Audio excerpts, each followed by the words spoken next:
ناظرین گرامی، وزیر اعلیٰ پنجاب کے متنازع الیکشن کے خلاف تحریک انصاف کی درخواست پر chief justice of Pakistan justice Umar Ata Bandial کی سربراہی میں 3 رکنی بینچ نے حکم دیا ہے کہ حمزہ شہباز 25 جولائی تک بطور ٹرسٹی وزیر اعلیٰ فرائض ادا کریں گے۔ عدالت نے حکم دیا ہے کہ وزیر اعلیٰ کے اختیارات محدود ہوں گے۔ وہ انتظامی اقدامات، تقرر اور پولیس کارروائی کے ذریعے اپنی جماعت اور حامیوں کو کسی طرح سیاسی فائدہ نہیں دے سکتے، اور اگر میرٹ کے برعکس تقرریاں ہوئیں تو وہ کالا دم کر دی جائیں گی۔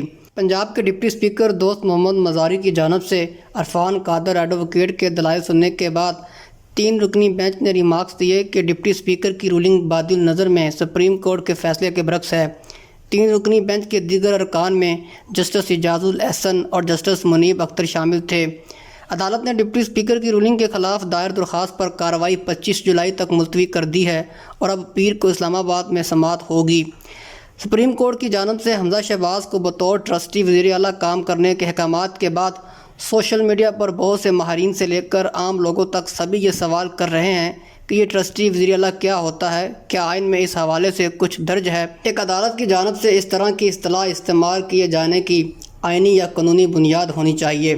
اس حوالے سے پارلیمانی امور کے ماہرین کا کہنا ہے کہ انہوں نے پہلی مرتبہ عدالت کی جانب سے یہ ٹرسٹی شپ کی اصطلاح استعمال ہوتے دیکھی ہے۔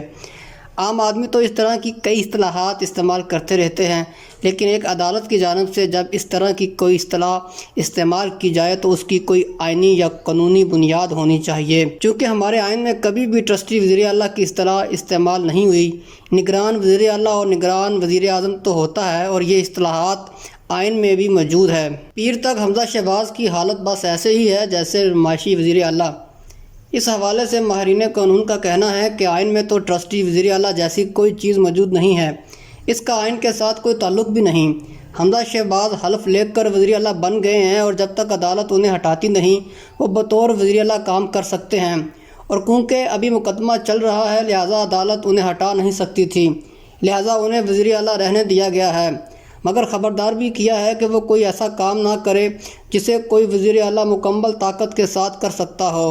چونکہ ان کے وکیل نے پیر تک کا وقت مانگا تھا لہٰذا عدالت نے وقت تو دیا ہے، لیکن ساتھ ہی کہا ہے کہ تب تک حمزہ شہباز خود کو مکمل وزیر اعلیٰ نہ سمجھے، اور پیر تک ان کی حالت بس ایسے ہی ہے جیسے نمائشی وزیر اعلیٰ، اور وہ روٹین سے ہٹ کر کوئی کام نہیں کر سکتے۔ ماہرین قانون کا یہ بھی کہنا ہے کہ عدالت کے پاس اس کے علاوہ اور کوئی چارہ نہیں تھا۔ اگر عدالت انہیں ہٹا دیتی تو صوبے میں کوئی وزیر اعلیٰ نہ ہوتا تو ایک نیا بحران بن جاتا، لہذا عدالت نے کہا ہے کہ پیر تک سیٹ پر بیٹھے رہیں مگر آپ نے کرنا کچھ بھی نہیں ہے۔ ناظرین گرامی، اب سوال یہ ہے کہ بطور ٹرسٹی وزیر اعلیٰ حمزہ شہباز کے اختیارات کتنے محدود ہیں؟ اس حوالے سے کچھ ماہرین قانون کا کہنا ہے کہ ایک وزیر اعلیٰ کے پاس جتنے اختیارات ہوتے ہیں حمزہ شہباز کے پاس اب وہ اختیارات نہیں رہے، اور وہ پیر تک کوئی حکم نہیں دے سکتے، ان کے اختیارات مکمل طور پر محدود ہیں۔ عدالت نے ایک طرح سے حمزہ شہباز کو اشارہ دے دیا ہے کہ پیر کے بعد شاید وہ وزیر اعلیٰ نہ رہیں، لہٰذا ایسا کوئی کام نہ کرے جسے ایک عام وزیر اعلیٰ مکمل طاقت کے ساتھ کر سکتا ہو۔ تاہم اس حوالے سے کچھ ماہرین قانون کا کہنا ہے کہ ایک شخص یا تو وزیر اعلیٰ ہوتا ہے یا نہیں ہوتا۔ اگر حمزہ شہباز نگران وزیر اعلیٰ ہوتے تو اس صورت میں ان کے اختیارات محدود ہوتے، لیکن حمزہ شہباز نگران وزیر اعلیٰ نہیں ہیں بلکہ باقاعدہ منتخب ہو کر وزیر اعلیٰ بنے ہیں، لہٰذا جب تک حمزہ شہباز وزیر اعلیٰ ہیں ان کے پاس وہی اختیارات ہیں جو کسی بھی وزیر اعلیٰ کے پاس ہوتے ہیں، اور آئین کے مطابق انہیں محدود نہیں کیا جا سکتا۔ سپریم کورٹ نے اپنے تحریری حکم میں یہ بھی کہا ہے کہ حمزہ شہباز کابینہ بنا سکتے ہیں مگر وہ جتنی چھوٹی ہو سکتی ہے ہونی چاہیے۔ اس حوالے سے کچھ ماہرین قانون کا کہنا ہے کہ یہ آئین سے تھوڑا سا تجاوز ہے، کیونکہ وفاقی ہو یا صوبائی آئین میں کابینہ کا سائز بہت واضح ہدایت کے ساتھ مقرر کیا گیا ہے، اور اس مقرر سائز کے اندر رہتے ہوئے انہیں کابینہ بنانے کا اختیار ہونا چاہیے، اور اس حوالے سے ان کا اختیار محدود کرنے کی کوئی ضرورت نہیں ہے۔ ٹرسٹی وزیر اعلیٰ بنانا، کابینہ کا سائز کم سے کم کرنا اور اختیارات محدود کرنے والی چیزیں آئین کو دوبارہ لکھنے کے مترادف سمجھی جائیں گی، کیونکہ آئین میں یہ چیزیں پہلے سے موجود نہیں ہیں۔